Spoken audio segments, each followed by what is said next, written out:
বন্ধুরা, সম্পূর্ণ পর্ব দেখতে চ্যানেলটি সাবস্ক্রাইব করুন। এবার মধুমিতার সন্তানের দায়িত্ব নিল রেহান। যে রেহান এতদিন ধরে মধুমিতার গর্ভের সন্তানের দায়িত্ব নিতে অস্বীকার করছিল, সেই রেহানই এবার সবার সামনে এমন একটি সিদ্ধান্ত নিতে চলেছে যা বদলে দিতে পারে রূপাই, মধুমিতা এবং পুরো সেন পরিবারের ভবিষ্যৎ। কিন্তু রেহানের এই সিদ্ধান্ত কি সত্যিই ভালোবাসা থেকে নেওয়া, নাকি এর পেছনে লুকিয়ে আছে আরো বড় কোনো পরিকল্পনা? আর মধুমিতা কি সত্যিই জিতে গেল, নাকি সে নিজেই পা দিতে চলেছে নিজের পাতা ফাঁদে? জানতে হলে পুরো গল্পটি শেষ পর্যন্ত দেখুন। গল্পের শুরুতেই দেখা যায় সেন বাড়ির পরিবেশ একেবারে থমথমে। ড্রয়িং রুমে বসে আছেন জেঠিমণি, জেঠু, বিষ্ণু, মিশকা এবং কাকিমণি। অন্যদিকে মধুমিতা নিজের ঘরে বসে কান্নার অভিনয় করছে। সে বারবার বলছে, আমি আর পারছি না, সবাই আমাকে মিথ্যেবাদী ভাবছে, আমার সন্তানের ভবিষ্যৎ অন্ধকার হয়ে যাচ্ছে। ঠিক সেই সময় বাড়ির সদর দরজা খুলে ভেতরে প্রবেশ করে রেহান। তার মুখে ক্লান্তি থাকলেও চোখে দেখা যায় অদ্ভুত এক দৃঢ়তা। সবাই অবাক হয়ে তার দিকে তাকিয়ে থাকে।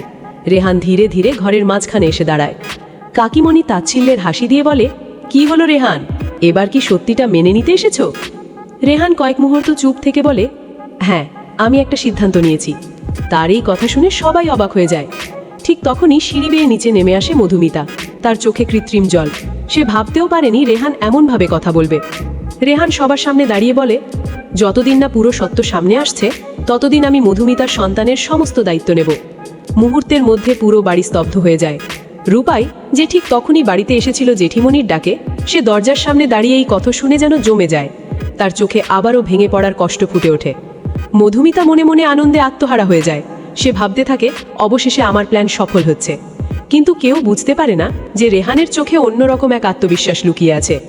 জেঠিমণি রাগে বলে ওঠেন, রেহান, তুই কি পাগল হয়ে গেছিস? তুই জানিসই না বাচ্চাটা কার, তারপরও দায়িত্ব নিচ্ছিস? রেহান শান্ত গলায় উত্তর দেয়, আমি বাচ্চার বাবা কিনা সেটা পরে প্রমাণ হবে, কিন্তু একটা অনাগত শিশুর কোনো দোষ নেই, তাই আমি তার নিরাপত্তার দায়িত্ব নিচ্ছি। তবে তার মানে এই নয় যে আমি সব অভিযোগ মেনে নিচ্ছি। বিষ্ণুর চোখে তখন গর্বের ছাপ। সে বুঝতে পারে রেহান কোনো আবেগে নয়, খুব হিসেব করে এই সিদ্ধান্ত নিয়েছে। অন্যদিকে রূপাইয়ের বুকের ভেতর ঝড় বয়ে যেতে থাকে। সে মনে মনে ভাবে, নাজের বাবু যদি সত্যিই নির্দোষ হয় তাহলে এত বড় দায়িত্ব কেন নিল?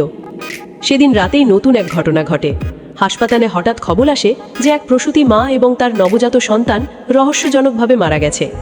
ঘটনাস্থলে উপস্থিত কয়েকজন কর্মচারী দাবি করে ওই রোগীর চিকিৎসার কাগজপত্রে শেষ সই ছিল রেহানের। পরদিন সকালেই হাসপাতালে বিশাল উত্তেজনা ছড়িয়ে পড়ে। মিডিয়ার লোকজন এসে ভিড় জমায়। চারিদিকে একটাই আলোচনা, রেহানের ভুলেই কি মা ও সন্তানের মৃত্যু হয়েছে? হাসপাতালের ডিরেক্টরও রেহানকে সাময়িকভাবে কাজ থেকে বিরত থাকার নির্দেশ দেন। মধুমিতাই খবর শুনে বাইরে থেকে দুঃখের অভিনয় করলেও ভেতরে ভেতরে খুশিতে আত্মহারা হয়ে যায়। সে স্যান্ডিকে ফোন করে বলে, দেখলে, একটা আঘাতেই রেহানের জীবন শেষ হয়ে যাচ্ছে। স্যান্ডি হেসে বলে, এখন শুধু অপেক্ষা করো, ওর সম্মান, কেরিয়ার সব শেষ হয়ে যাবে। কিন্তু তারা জানতো না যে বিষ্ণু ইতিমধ্যেই কিছু গুরুত্বপূর্ণ তথ্য জোগাড় করতে শুরু করেছে। হাসপাতালের সিসিটিভি ফুটেজ খুঁজতে গিয়ে বিষ্ণু দেখতে পায় ঘটনার আগের রাতে একজন অচেনা ব্যক্তি ওষুধের স্টোর রুমে ঢুকেছিল। আরও অবাক করা বিষয় হলো, সেই ব্যক্তির সঙ্গে ফোনে কথা বলছিল মধুমিতা। এই তথ্য পায় বিষ্ণুর সন্দেহ আরও গভীর হয়। এদিকে রূপাইও ধীরে ধীরে বুঝতে শুরু করে যে ঘটনাগুলো খুব স্বাভাবিক নয়। সে রেহানের সঙ্গে দেখা করে বলে, আমি এখনও পুরোপুরি তোমাকে বিশ্বাস করতে পারছি না, কিন্তু একটা কথা বুঝতে পারছি, তোমাকে কেউ পরিকল্পনা করে ফাঁসাতে চাইছে। রেহানের চোখে তখন আশার আলো জ্বলে ওঠে। সে বলে, তুমি শুধু আমার পাশে থেকো রূপাই, আমি সত্যিটা বের করব।